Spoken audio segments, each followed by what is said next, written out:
2013년 4월 28일 하나님께서 우리에게 주시는 말씀은 마태복음 5장 10절에서 12절 말씀을 먼저 봉독에 올리겠습니다.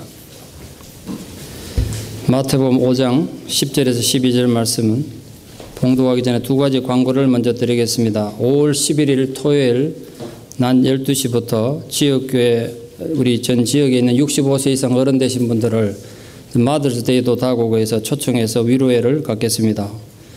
우리 문 파운데이션 후원을 받아서 저희 교회가 봉사해서 하는 귀한 행사인데 많은 어른들 오셔서 사랑의 교제를 나누시면 좋겠습니다.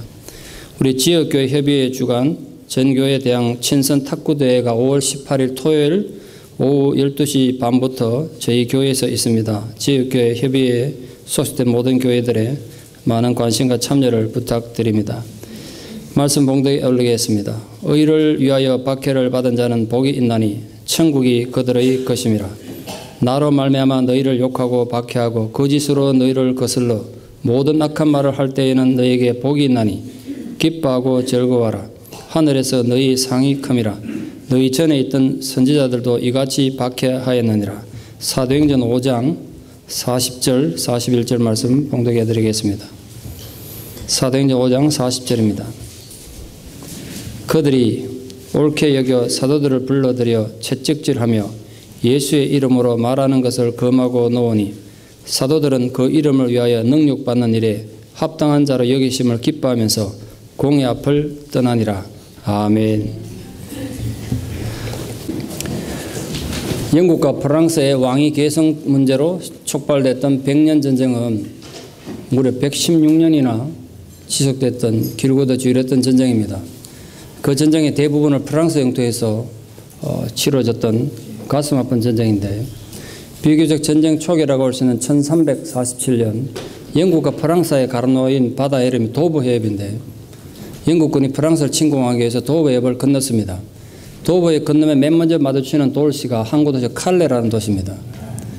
에드워드 3세 영국왕 에드워드 3세는 조그마한 항구 도시니까 며칠이면 함락할 줄 알았는데 칼레 시민들이 전력을 다해 투항 전쟁을 했기 때문에 1년이 걸립니다.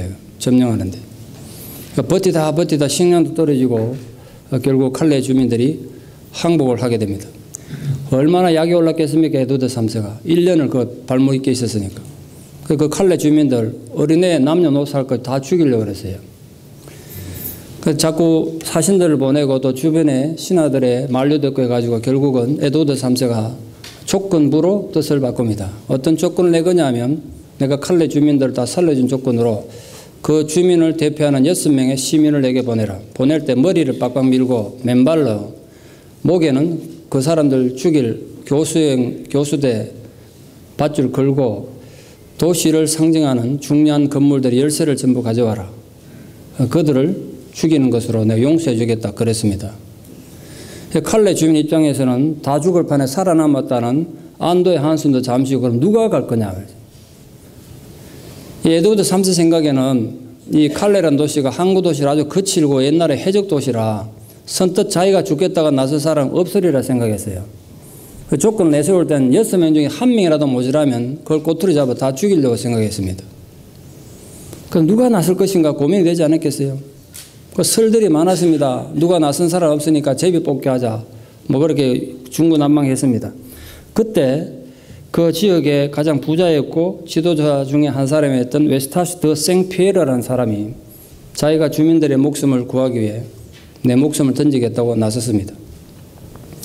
그 동네 가장 부자고 귀족층이 나서니까 다른 귀족들이나 지도층들이 감동을 받아서 나도 같이 죽겠다. 그래서 6명이 지원을 해서 에드워드 3세 요구하는 데는 머리 빡빡 밀고 목에 밧줄 걸고 맨발에다가 이제 죽을 옷 상복 입고 열쇠 들고 왕 앞에 간 겁니다. 에드워드 3세가 그 6명을 처음엔 죽이려고 그랬는데 왕후 필리페가 임신을 하고 있었던 것 같습니다. 결국 양쪽 다 신앙인들입니다. 하나님 믿는 사람들이니까 필리페가 왕에게 이렇게 얘기해요. 내가 지금 아이를 가졌는데 당신이 그 사람들 죽이면 항복한 사람들 죽이면 하나님이 우리 아이에게 안 좋은 일을 해코지 할 수 있으니까 살려주면 좋겠다고. 그래서 왕후의 간청에 의해서 결국 그 6명이 살아남습니다. 어쨌든 간에 6명의 그 지도자들의 희생에 의해서 칼레 주민 전부가 살아남았던 역사적 사실이죠. 오기스트 로댕이라는 유명한 조각가가 칼레의 시민이라는 제목으로 조각품을 만들어서 지금도 칼레 시청 앞에 가면 전시가 되어 있는데요. 그때 그 장면이에요. 여성이 머리 빡빡 밀고 목에 밧줄 걸고 죽으러 가는 그 장면을 감동적으로 조각으로 만들어 놓은 겁니다. 의를 위하여 핍박받기로 나선 6명의 의인들 때문에 한 도시 주민들이 살아남았다는 이 아름다운 이야기는 유럽에서 노블레스 오블리주, 가진 자들이 자기들만 잘 살아서 안 되고 도덕적으로 사회에 대한 책임이 있다는 그 노블레스 오블리주의 시작으로 보고 지금도 프랑스 교과서에 기록이 돼서 아이들에게 가르치는 중요한 내용들입니다. 뭐 그 내용이 진짜냐 아니냐 지금은 설들이 많습니다만 하여간 프랑스는 그렇게 가르칩니다. 성경에서 가장 보석 같은 말씀이 뭐냐? 뭐 중요한 말씀 많겠습니다만 전 주저없이 팔복을 듭니다. 왜냐하면 팔복은 신앙인이 어떻게 살아야 되는 이 정신적이고 철학적인 것도 있겠습니다만 기독교가 도대체 어떤 종교인가를 가장 정확하게 가르쳐주는 예수님 가르침의 액기스이기 때문에 전 팔복의 중요성을 생각합니다. 오늘 그 팔복의 마지막이 보석 같은 팔복의 마지막이 의를 위하여 핍박받는 자는 복이 있다는 것으로 결론을 맺고 있습니다. 그 의를 위하여 핍박받는 자가 받는 복이 뭐냐 하면 팔복이 처음 시작할 때 심령이 가난한 자가 받는 복과 똑같습니다. 결국 팔복은 천국의 소유로 시작해서 천국의 소유로 예수님께서 이 설교를 결론 맺고 있습니다. 사람 누구나 욕먹는 거 싫어합니다. 고통당하는 것도 싫어하죠. 이왕이면 남들에게 인정받고 영광스럽게 살고 싶습니다. 누구나 그렇지 않겠습니까? 그런데 역설적에게 예수님께서 참된 하나님의 자녀, 진짜 예수님의 제자가 된 자들의 삶에 대해서 이렇게 말한 적이 있습니다. 너희가 모든 사람에게 칭찬받으면 그게 너에게 화가 있다. 그거 가짜란 거야. 예수님 분명히 그러셨어요. 모든 사람이 너희를 칭찬하면 너희에게 화가 있으리로다. 우리랑 좀 생각이 다르게 말씀하셨어요. 모든 사람들로부터 명성 얻는 건 거짓 선자들의 몫이었다고 예수님 분명히 말씀하셨습니다. 그 믿음대로 살려고 노력하면 그때나 지금이나 욕먹고 고난당하고 화를 당할 수 있다는 걸 예수님 말씀하셨어요. 지난주 보셨습니다만 예수님께서 화평케 하는 자는 복이 있다. 그 화평에서 핍박받는 자의 복으로 넘어간 건 우연이 아닌 것 같습니다. 순서가 중요해요. 세상은 정의와 편견에 익숙해 있기 때문에 화평케 하는 자가 절대로 환영받지 못할 경우가 많습니다. 화평케 하면 환영을 받는 것 같은데 그래 안 되더란 거예요. 그래서 바울은 자기 자식 같고 젊은 2세 목회자였던 디모데에게 이렇게 가르쳤습니다. 무릇 그리스도 예수 안에서 경건하게 살고자 하는 자는 박해를 받으리라. 우리 기독교 신앙이 굉장히 중요한 가르침이에요. 우리는 기도하고 뭐 하나님의 능력이 나타나고 그러면 남들이 인정받고 잘 살 것 같았는데 무릇 예수님 안에서 경건하게 살고자 하는 자는 박해를 받을 수 있다고 말씀했다는 거예요. 거기에 대한 올바른 인식을 안 가지면 신앙생활이 힘들어지는 거죠. 진정 그리스도 안에서 경건하게 살고자 하는 자는 예수님 당시나 지금이나 박해받을 수 있고 오해받을 수 있는 거 당연한 일이다. 그게 팔복의 결론이에요. 마태복음이 기록되던 당시 성도들은 유대인들과 이방인들로부터 양쪽으로부터 이중적으로 박해를 받고 있었습니다. 유대인들로부터는 하나님을 무시한다는 신성모독자라는 비판과 누명을 받고 있었고 이방인들로부터는 황제 숭배를 거부하는 부도덕한 매국노들이라고 박해를 받고 있었습니다. 세상 풍조에 타협하지 않고 세상과는 전혀 다른 방식으로 살아가는 초대교회 교인들의 세상에서 박해의 대상이 된 건 당연한 일이었을 것입니다. 그런데 문제는 예수님 팔복 가르침 전부 물론이고 이 마지막 8번째 복 의를 위하여 박해받는 자는 복이 있다는 이 가르침 쉽게 이해될 수 있는 건 아닌 거 저도 동의합니다. 쉽게 이해되십니까? 여러분 그게 아멘이 되십니까?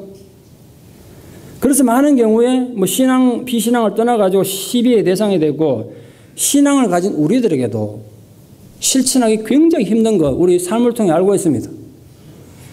어느 누가 박해받는 거 좋아하세요? 교회 와서 욕먹는 거 좋습니까 여러분? 내가 열심히 하나님 일을 했는데도 내 진위를 몰라도 사람들 여러분의 침을 뱉고 욕할 때 기분이 좋냐고요. 우리 예수님 가르치면 저 멀리 있고 우리 감정은 너무 가까이 있기 때문에 누구나 거기서 반발을 일으키고 시험에 들고 욕을 하고 싸우게 됩니다. 그게 우리 현실이지 않습니까? 그래서 결코 쉬운 문제가 아닌 것 같습니다.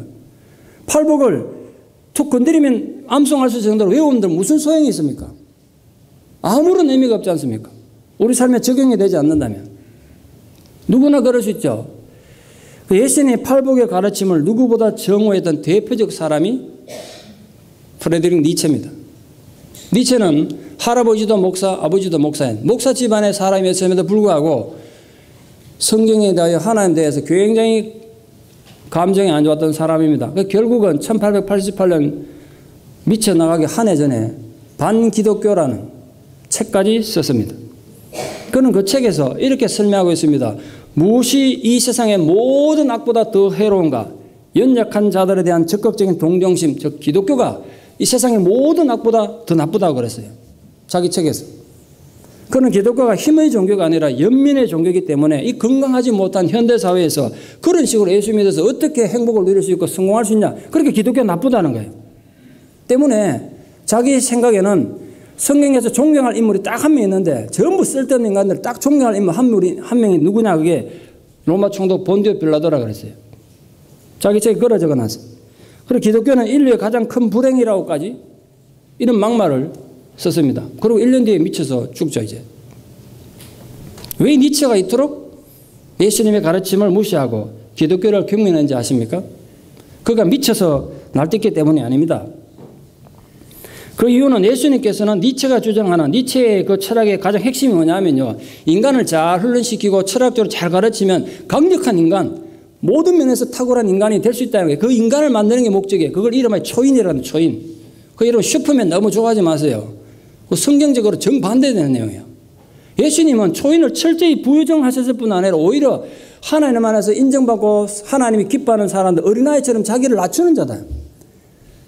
힘 있는 자가 돼가지고 남의 군림하는 자가 아니라 종처럼 남을 섬기는 자가 더 큰 자라고 가르쳤으니까 이 프레드릭 니체 입장에서 너무너무 싫었던 거예요, 예수님이.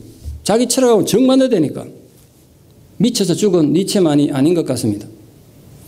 힘의 논리에 익숙한 현대인들 뿐 아니라 예수님을 신앙하고 하나님의 자녀라고 말하는 우리 종교인들조차도 현실과 타협하다 보면 니체의 힘의 철학을 무의식 속에서 깊이 숭배하고 있는 것 같습니다. 어쨌든 성공하고 싶고 어쨌든 남보다 군림하고 싶은 게 여러분 기도에 많은 내용 아닙니까? 여러분 기도해가지고 이런저런 힘을 갖고 싶지 않습니까? 그게 우리 현실 아니냐 말이에요. 그러니까 우리에게 신앙이 문제가 생긴 거예요. 그러나 예수님은 팔복에서 그런 힘의 논리를 주장하는 이 세상의 철학에다가 근본적인 도전장을 내미신 것입니다.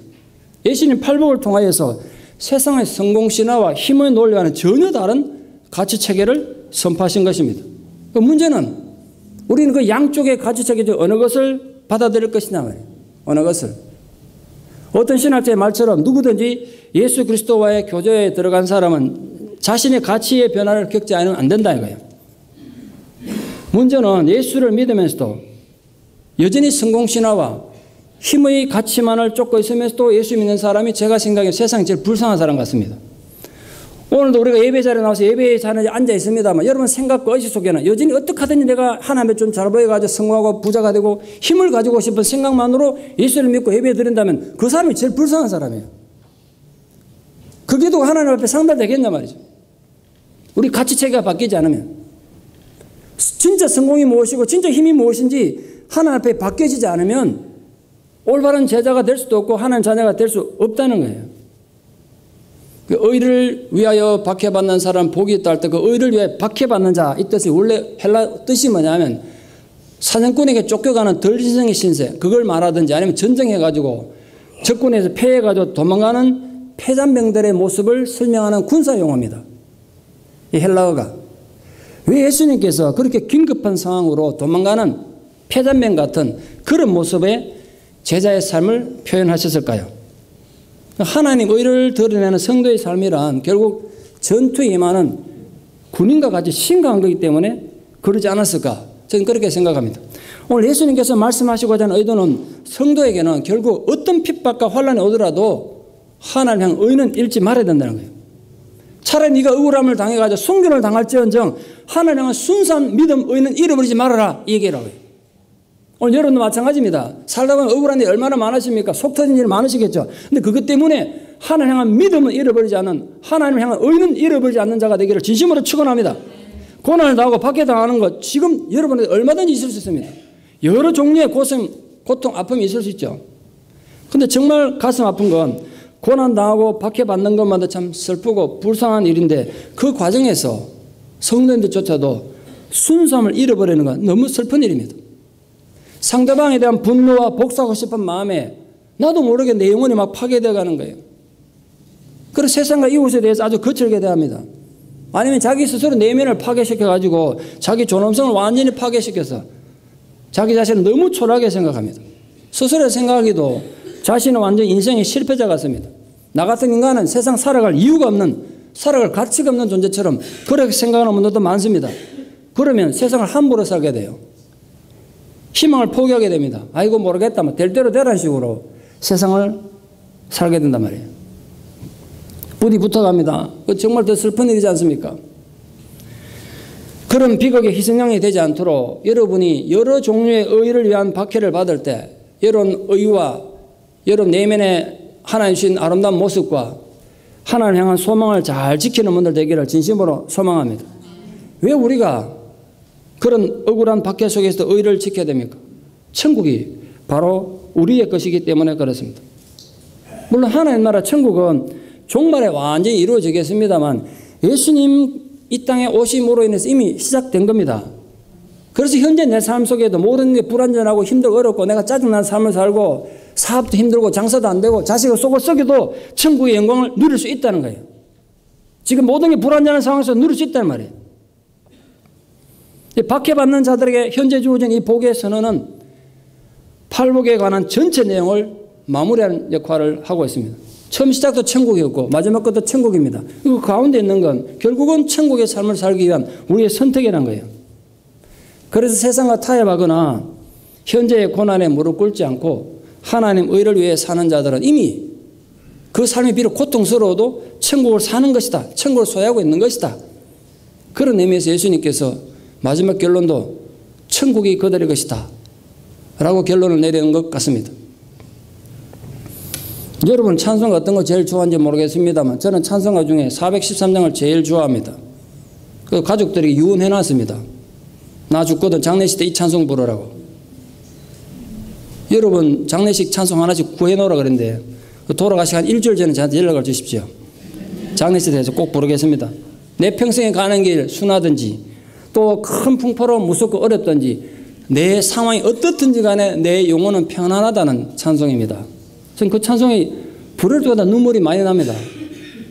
그 찬송 어떻게 쓰인지 이미 말씀을 드렸으면 다시 말씀드립니다. 이 찬송을 지었던 분은 시카고에서 능력 있는 변호사라 명성이 높았던 호라티어 스페포드 집사님이십니다. 그는 1871년 병으로 딸 넷의 아들 하나 외아들인데 독자인데 독자를 잃어버렸습니다. 엎친 데 덮친 격으로 아들 죽고 얼마 뒤에 시카고에 대화재가 나가지고 자기가 평생 모았던 전 재산 다 잃어버렸습니다. 그때 무디교회 목사님도 교회가 불에 타고 말았거든요. 그 바람에 아내가 심각한 우울증을 앓게 됐습니다. 이 스페포드 집사님이 무디교회 목사님 교회에 재정부장을 맡고 계셨는데 교회도 재건해야 되고 자기 사업도 정리를 해야 되는데 아내가 우울증 걸려 너무 힘들어하니까 화재 나고 2년 뒤에 아내와 내 딸을 유럽으로 요양하라고 보냈습니다. 근데 하필이면 아내가 타고 가던 그 배가 파손해가지고 226명이 죽었다고 신문에 났습니다. 확인해보니까 사망자 명단에 자기 아들, 자기 딸 4명이 이름이 올라 있었습니다. 딸 4명이 하나씩 다 죽었습니다. 그날 저녁에 아내로부터 전보를 받는데 여보 나만 살아서 나 이제 어떻게 해요? 이게 전보 내용이었습니다. 안 그래도 지금 우울증 걸려가지고 치료받으러 가던 아내가 딸 넷이 자기 눈앞에 죽었으니 어떻겠어요? 걱정이 돼가지고 급히 아내를 치료하기 위해서 유럽으로 가는 배에 몸을 실었습니다. 배 타고 가다가 딸이 죽었던 딸이 사고나 죽었던 그 배 위에서 새벽 3시에 고통 가운데 눈물 가운데 부르짖다가 하나님으로 받았던 그 가사가 어떤 상황에 있어도 내 영혼은 평안하다는 것이었습니다. 그 후에 그는 1881년에 아내와 함께 예루살렘으로 가서 죽을 때까지 거지에게 빈민청을 위해서 빈민 구제 사업을 하다가 숨을 거뒀습니다. 생각해 보십시오. 스페포드 집사님은 전 재산뿐 아니라 아들, 딸 5명 다 잃어버린 고통 속에서도 주님이 주시는 평안으로 살았습니다. 현대판 요업 아니겠습니까? 진실로 스페포드 집사님은 의를 위해 핍박을 받은 자였습니다. 그리고 상상이 아니라 모든 걸 잃어버린 이 현재의 고통 속에 눈물 나는 상황 속에서 천국을 살다 가신 분이셨습니다. 오늘 본문 11절 말씀 지켜가면 이렇습니다. 나 때문에 그들이 너희를 비난하고 박해할 때, 그리고 그들이 너희에 대해서 거짓으로 모든 악한 것을 말할 때 너희는 복이 있다. 원문이 그렇게 되어 있습니다. 여기서 의를 위한 박해가 어떤 건지 예수님께서 구체적으로 예를 들어 교훈하고 있습니다. 의는 지금까지 예수님께서 언급하셨던 7가지 복의 선에 나오는 신앙인들의 삶의 태도, 그게 의란 말이에요. 예수님 말은 의가 뭐냐? 결국 심령이 가난한 게 의예요. 애통하고 마음이 온유하고 의에 줄이고 목마른 것, 남을 긍휼히 여기는 것, 마음이 청결한 것, 모든 관계에서 화평케 하는 자, 그게 바로 의라는 거예요. 그렇게 사는 자의 삶이 의를 위해 사는 자라는 거예요. 그런데 문제는 그렇게 살면 세상에서 칭찬 듣고 인정받는 게 아니라 박해를 받는다는 거죠. 그게 고민입니다. 그래도 여러분 예수를 믿으시겠습니까?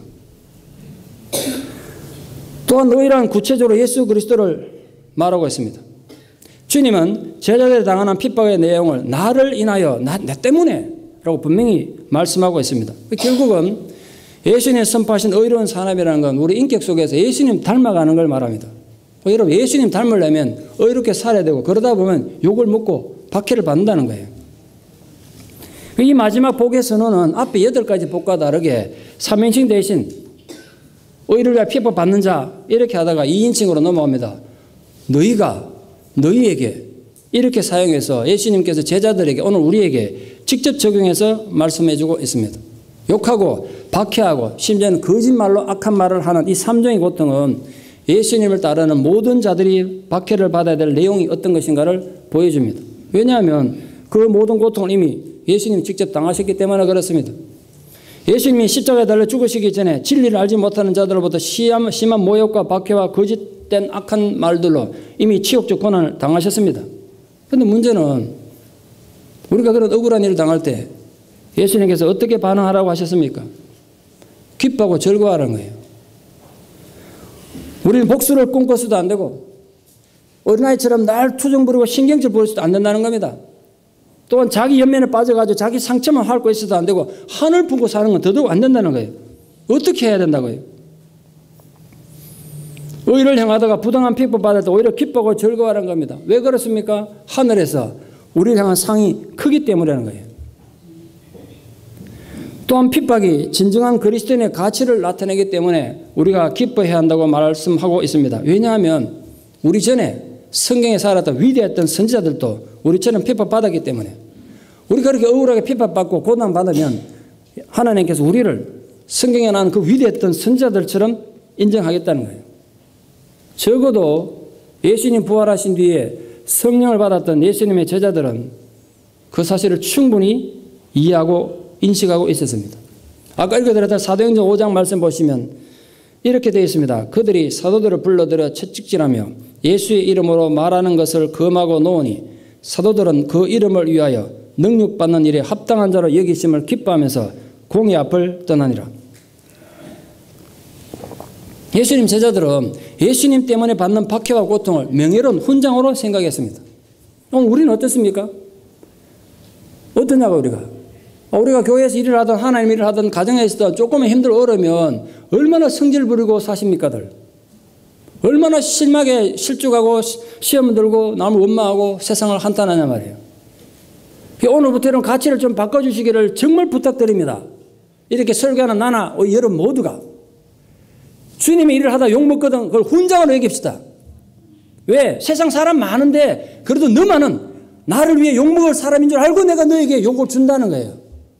제자들은 그걸 합당하게 여긴 자로 알고, 와라 우리가 예수님 때문에 욕을 먹구나, 우리가 예수님 때문에 채찍을 맞는 사람으로 됐구나, 세상에 많은 사람이 있는데 예수님 우리한테 그 역할을 맡겼구나, 이게 우리에게 훈장이구나, 이렇게 받아들였다는 거예요. 왜 예수 믿습니까? 그저 복받고 잘 살기 위해서입니까? 복받고 잘 사십시오. 그런데 여러분 근본적으로 여러분 신앙의 바탕에 주님을 위하여, 주의 몸된 교회를 위하여 욕먹고 채찍질 당해도 그것이 하나님께서 나를 택하신 이유라는 것을 깨닫고 긍정적으로 받아들일 수 있는 분 되기를 진심으로 축원합니다. 이 고난의 신앙, 이 고통받는 신앙, 이게 기독교의 놀라운 비밀입니다. 왜냐하면 이 세상에 어떤 종교도 고난을 축복으로 인정하는 종교는 없으니까. 고난을 긍정하지 않습니다. 어느 종교가 박해받고 욕먹는 걸 축복이라고 가르치겠습니까? 기독교 신앙의 놀라운 신비와 핵심은 여기 있습니다. 우리가 예수를 믿어서 내 문제가 해결되고 기적을 체험하러 하면요, 기적이 일어나고 그러면 누구든지 아멘 할렐루야 그러면서 감정적으로 얼마든지 충성할 겁니다. 그런 예수 누가 못 믿겠어요? 그런데 내가 손해보고 고통받는 것이 복이라고 하면 생각이 달라집니다. 그때 우리 근본이 너무나 드러납니다. 한계가 딱 드러나요. 진짜와 가짜가 완전히 구별되는 겁니다. 팔복의 마지막이 박해받는 것이 복이라는 것으로 끝났던 이유가 뭐라고 생각되겠습니까? 앞에 7가지 복도 쉽게 우리가 받아들일 수 있는 건 아닙니다. 그러나 어느 정도까지는 견딜 수 있습니다. 체면이 있으니까요. 그런데 교회 다니는 횟수가 몇 년인데 체면 때문에 견딜 수 있습니다. 그러나 박해 문제가 닥치면 상황이 많이 달라집니다. 전혀 달라집니다. 근데 박해도 어떤 박해입니까? 의를 위한 박해입니다. 내가 뭔가를 잘못해서 당하는 박해라면 억울하지는 않죠. 근데 이거는 내가 하나님 나라를 위해서 말씀대로 살려고 노력하는데도 당하는 박해란 말이에요. 그건 너무 억울한 거예요. 세상이 너무 불공평해 보입니다. 하나님 정말 정의로운 하나님 맞는지 회의가 됩니다. 급기야는 진짜 하나님 살아계시 막 회의가 들어요. 하나님 살아계셔도 정말 역사를 다스리는 역사의 주인이 맞는지 깊은 회의에 빠지게 됩니다. 누구나. 나치 살인 정권에 맞서서 저항하다가 불과 39살을 젊은 나이에 수용소 탈환되기 불과 3, 4일 전에 억울하게 죽었던 보네프 목사님은 잘 아실 겁니다. 그가 죽기 얼마 전에 박사학위 논문을 썼던 유명한 책이 있는데 나를 따라 또 제자도로 이렇게 번역되면 제자도가 더 정확한 번역이 아닐까 싶은데 그 책에서 주님을 위하여 의를 위하여 박해받는 것에 대해 굉장히 길게 써놨습니다. 아마 시대가 그래서 더 그랬겠습니다만 굉장히 긴 거를 간단하게 좀 요약해서 말씀을 좀 드리려고 합니다. 보네프 목사님 이렇게 말씀하셨습니다. 그 책에서 고난은 참된 제자도의 표시다. 여러분 부탁합니다. 여러분 기도해가지고 무슨 기적이 나타나는 게 예수님 제자된 표시가 아니고요.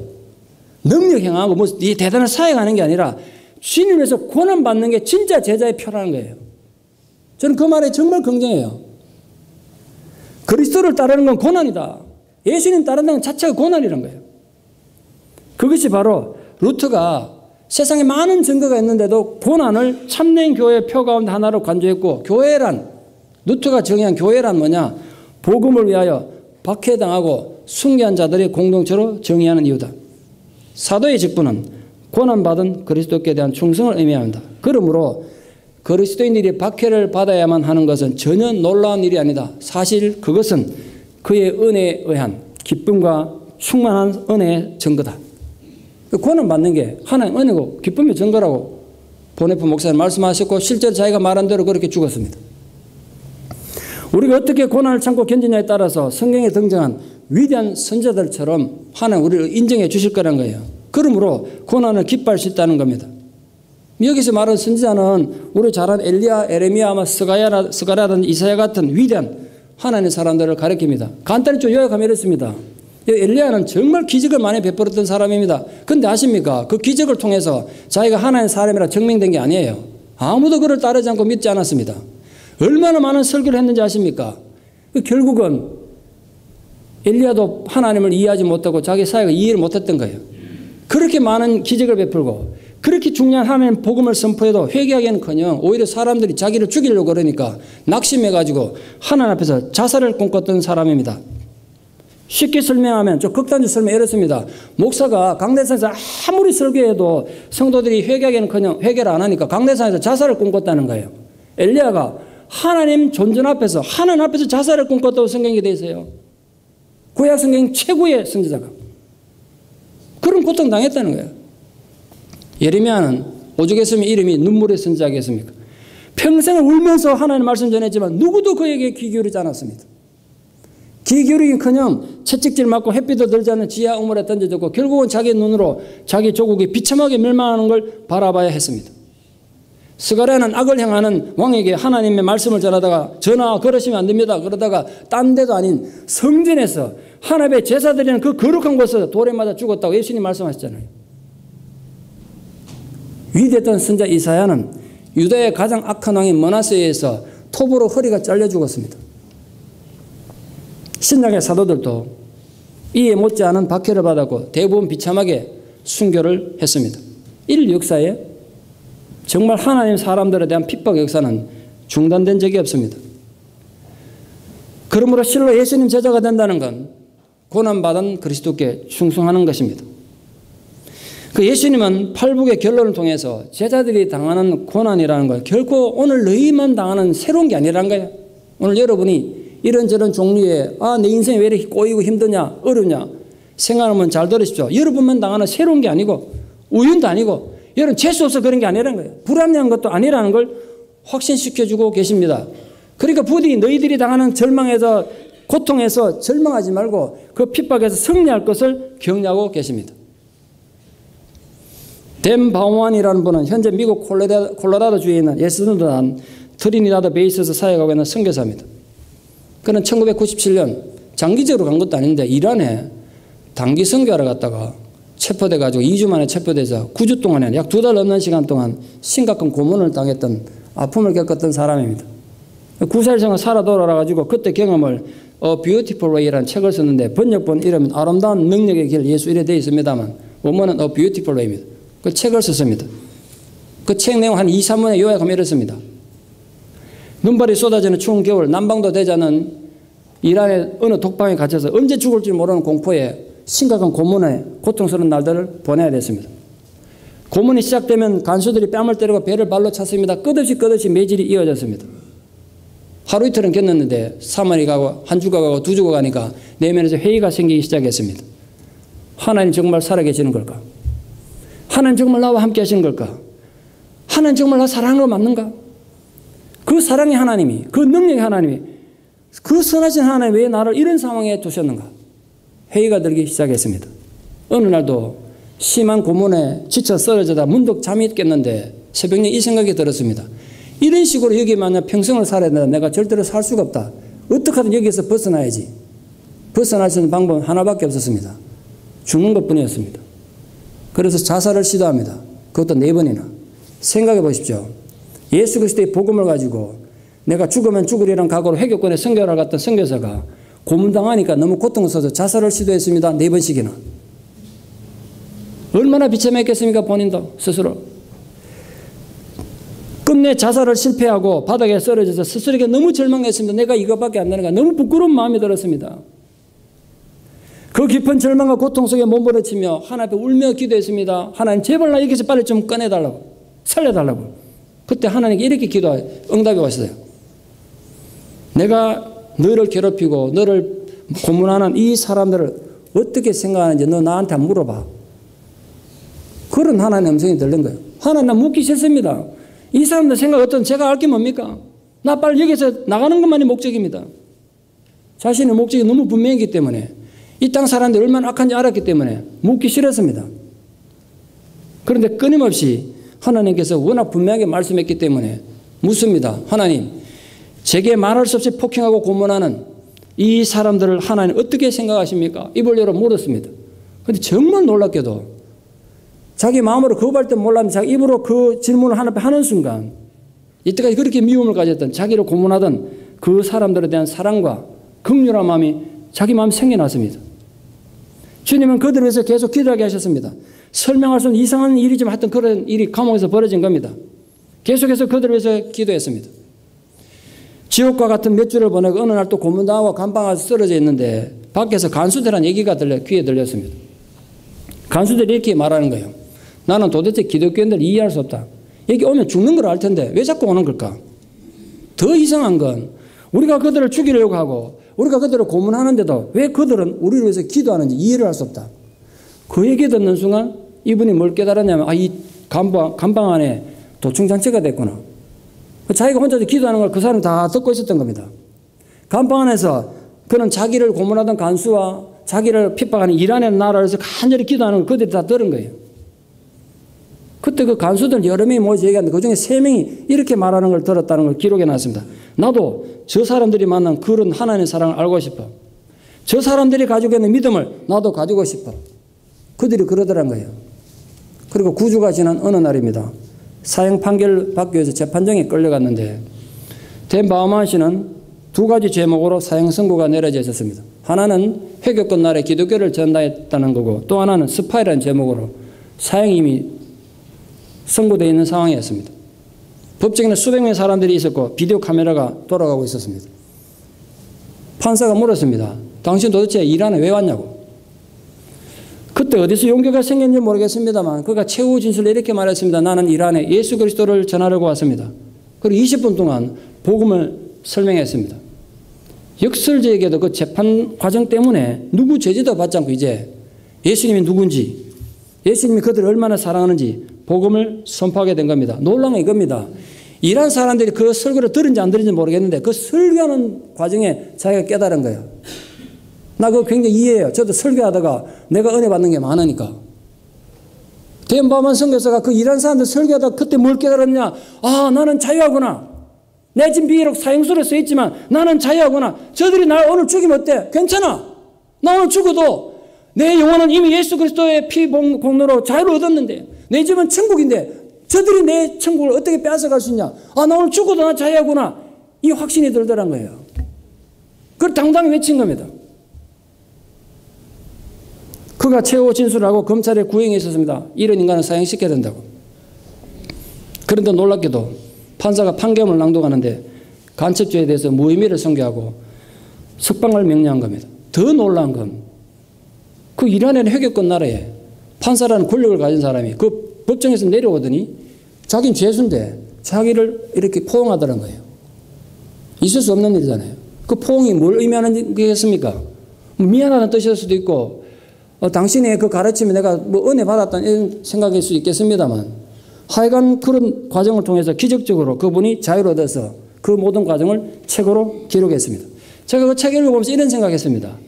만약에 어디까지 만약입니다만 그 덴바만 선교사가 의를 위해 핍박받는 것을 거부하고 살려달라고 애원했다면 어떻게 됐을까?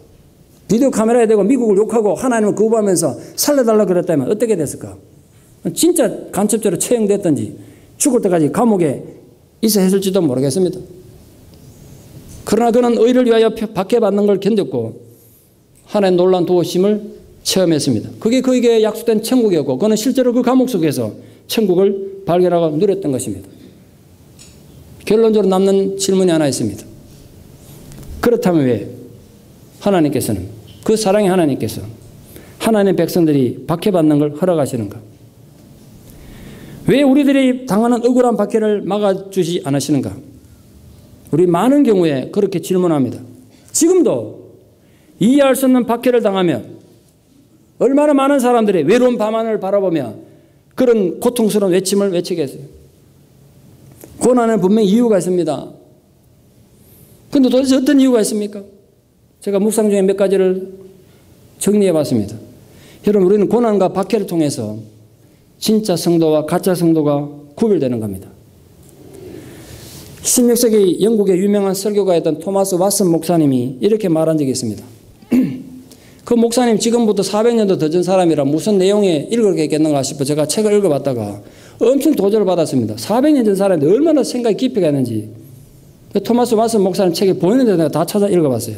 그분이 이렇게 고난에서 이렇게 설명해놨습니다. 가짜 성도들도 예수님을 따라서 감람산까지는 갈 수 있다. 그러나 갈보리까지는 절대로 갈 수 없다. 제가 그 말에 제 심장이 확 박였어요. 감람산까지는 누구나 갈 수 있어요. 얼마나 영광스러운 자리입니까? 사람들 인정받고 축복받는 자리 갈 수 있어요. 그러나 갈보리까지는 가짜들은 절대로 갈 수 없다는 거예요. 여러분 어느 쪽입니까? 어느 쪽이냐 말이에요. 오늘도 박해는 많은 경우 이 교회 안에서 알곡과 가라지를 구별하는 하나님 방법인 것입니다. 또한 신앙인들의 성품을 거룩하게 다듬기 위해서 하나님께서 우리를 박해 가운데 두십니다. 거친 원석이 깨지고 깎여가지고 빛나는 보석이 되지 않습니까? 마찬가지입니다. 우리도 인격적으로 문제가 많잖아요. 얼마나 문제가 많습니까? 거친 우리 성품도 많은 연단과 박해의 그 풀무불 속에서 그 인격의 더러운 찌꺼기들이 녹아 없어져서 순수해지는 겁니다. 많은 경우에 박해와 고난은 우리 인격을 훈련하게 아름답게 다듬는 소중한 기회가 되는 겁니다. 많은 사람이 연단을 받아 스스로 정결하게 된다. 다니엘서 12장 10절에 나오는 말씀입니다.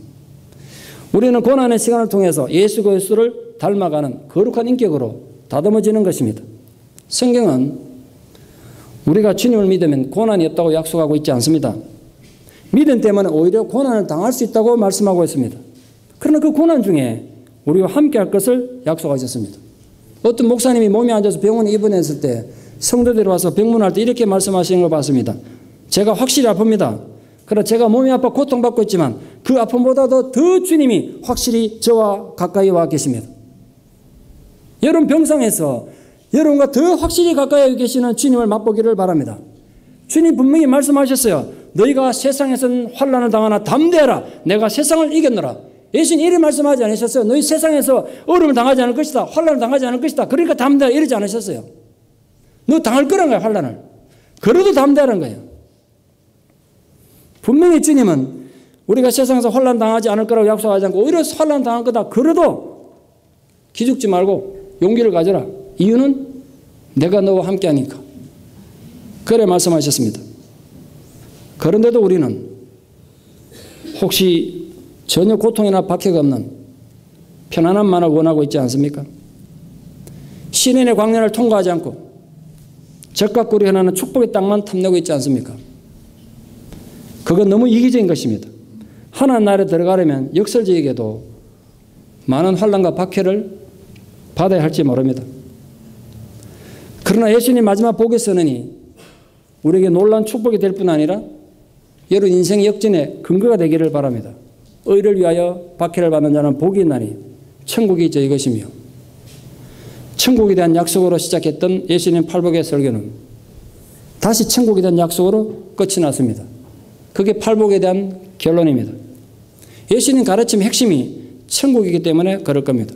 여러분 모두 예수님 팔복을 통해서 주신 복들을 자기 것으로 소유한 분들 되기를 진심으로 축원합니다.